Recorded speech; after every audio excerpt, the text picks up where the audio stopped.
Kalau kita konversikan ke rupiah, berarti 84,485 miliar. Wow.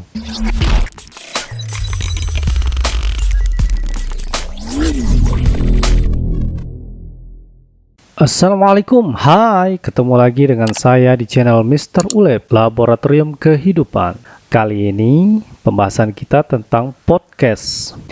Mungkin dari kalian ada yang belum tahu apa sih sebenarnya podcast itu. Jadi podcast berasal dari kata iPad dan broadcasting, sehingga disingkat menjadi podcast. Simpelnya podcast adalah rekaman audio yang didengarkan menggunakan iPad dari produk Apple, di mana Apple adalah perusahaan pertama yang membuat cara mendownload dan mendengarkan rekaman audio atau podcast menjadi lebih mudah. Seiring perkembangan teknologi, podcast direkam tidak hanya dengan suara, tetapi juga dalam bentuk video. Jadi singkatnya, podcast itu adalah rekaman dalam bentuk dialog atau percakapan baik berupa dua arah atau searah yang direkam dan diupload ke media sosial seperti YouTube.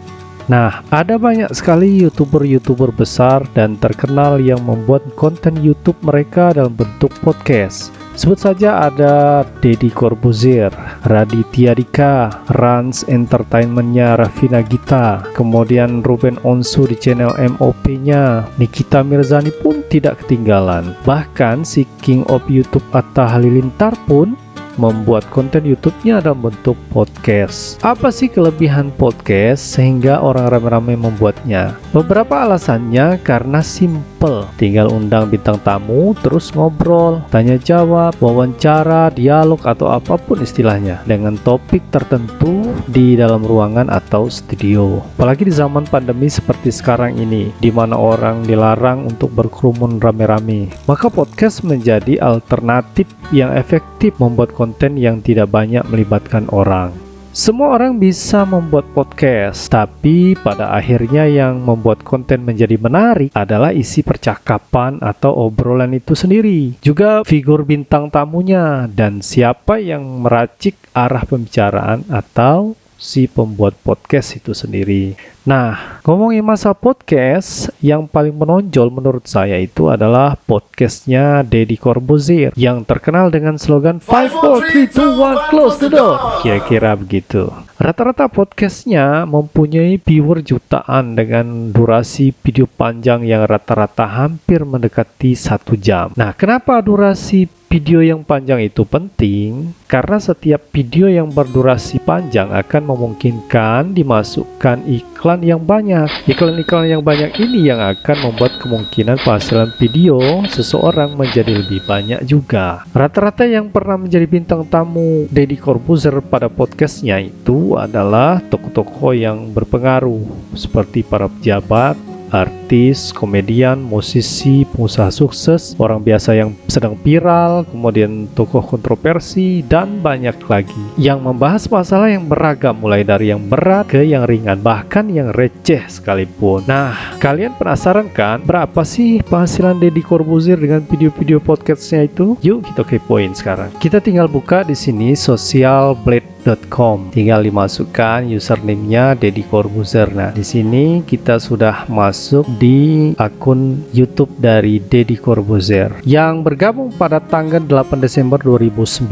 Jumlah video atau konten yang sudah diupload itu sebanyak 600-an video. Kemudian subscribernya saat ini adalah 9,76 juta. Jumlah tonton videonya adalah 1,28 miliar. Nah, sekarang kita bisa melihat di bagian bawah sini, ini adalah video-video yang dibuat 30 hari terakhir. Kita bisa melihat di sini ada video viewsnya, ini 3,6 jutaan, kemudian 3,5 jutaan, 3,4 dan seterusnya. Rata-rata jutaan. Nah, di bagian sebelah kanan estimate earnings itu adalah estimasi atau perkiraan penghasilannya untuk video tanggal 11 bulan 5 ini 920 sampai 14.700 US dollar. Nah, kalau kita konversikan ke rupiah ternyata banyak juga uangnya. Coba kita cek, misalkan 920 itu adalah pendapatan terkecilnya, minimalnya rupia. Kemudian 14.700 itu adalah penghasilan tertingginya untuk satu video ini. 920 itu adalah 12.742 dengan konversi 1 US dollar 13.850 rupiah. Kalau penghasilan maksimalnya untuk satu video ini adalah 14.000. Coba kita kalikan 14.700,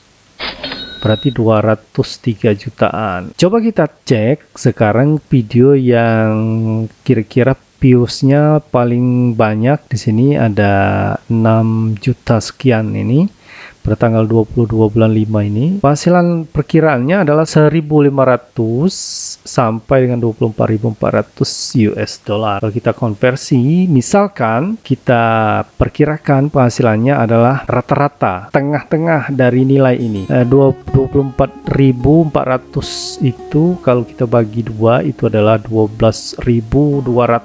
Kalau kita kalikan 12.200 itu adalah 168 juta. Berarti untuk satu video ini Deddy Corbuzier akan menghasilkan sebanyak sekitar 168.970.000 satu hari. Nah, kalau kita ke bawah, scroll ke bawah, di sini ada daily average. Itu penghasilan rata-rata perharinya itu adalah 1.100 minimal dan tertingginya adalah 17.000. Seandainya kita bagi saja dua, tengah-tengah, ambil nilai tengah-tengahnya 17.000, itu adalah 8.500. 8.500 kalau kita konversikan ke rupiah, maka hasilnya ada 117 juta per harinya, per hari, bayangkan. Kemudian kalau diperkirakan per minggu sekitar hampir 700-an juta per minggu.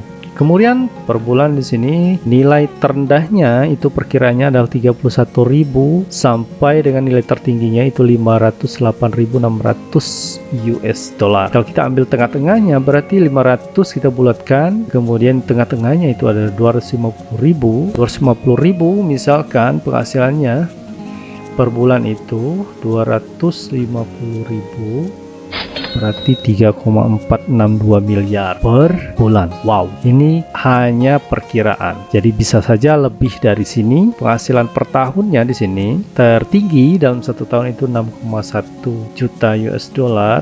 Kalau kita konversikan ke rupiah berarti 84,485 miliar. Wow, sangat besar guys. Kalaupun seandainya tidak sebesar ini, misalnya kita perkirakan setengah dari ini, berarti adalah 42 miliar. Luar biasa. Ini dari podcast-podcast beliau yang sudah tayang selama 30 hari dalam satu bulan ini.